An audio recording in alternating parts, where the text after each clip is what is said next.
এই পর্যায়ে আমাদের প্রয়োজন ছিল বড় বড় রাজনৈতিক দল যারা আছেন তারা সাধারণ জনগণ এবং ছাত্রের পালস বুঝে বাংলাদেশের স্বার্থকে সামনে রেখে রাজনীতি করবেন।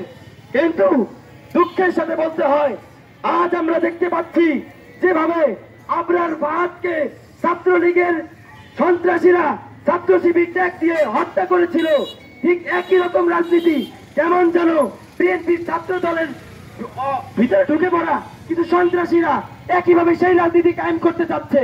সেই স্লোগান ছাত্রলীগ দিত আমাদের সাধারণ ছাত্রদের বিরুদ্ধে, একটা শিবির ধর ধরে ধরে জবাই কর, ঠিক একই রকম বক্তব্য ছাত্র দলের কিছু মানুষ দিতে দেখা যাচ্ছে।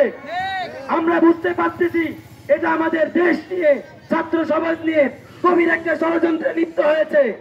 আজ কুয়েটে যে ঘটনা ঘটেছে, আমরা এই ঘটনার এই মঞ্চ থেকে তীব্র নিন্দা জানাই এবং এর পাশাপাশি ছাত্র দলের কেন্দ্রীয় যারা আছেন তাদেরকে এবং বিএনপির নেতৃস্থানীয় সবাইকে আমরা এই ঘোষণা দিতে চাই, আপনারা যদি 24 পরবর্তী বাংলাদেশের পালস না বুঝেন, আপনারা যদি ছাত্রদের অধিকার না বুঝেন, ক্যাম্পাসে রামদার রাজনীতি কায়েম করেন, ছাত্রদেরকে জোরপূর্বক মিছিল মিটিংয়ে অংশগ্রহণ করতে বাধ্য করেন, আজ 1 বছর এখনো পূর্ণ হয়নি, আপনাদের অবস্থান কিন্তু আমরা ভবিষ্যৎ দেখতে পাচ্ছি আপনাদের অবস্থানও এই আওয়ামী লীগের মতোই হতে পারে।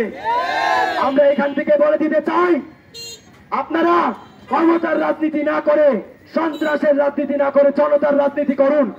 আমরা চাই আপনাদের সাথে হাতে হাত রেখে আগামী বাংলাদেশ গড়তে। এ পর্যায়ে আজান হচ্ছে, আমরা আমাদের বক্তব্য এখানেই শেষ করছি এবং আমাদের প্রোগ্রাম এখানেই সমাপ্ত ঘোষণা করছি। আসসালামু আলাইকুম রহমতুল্লাহ।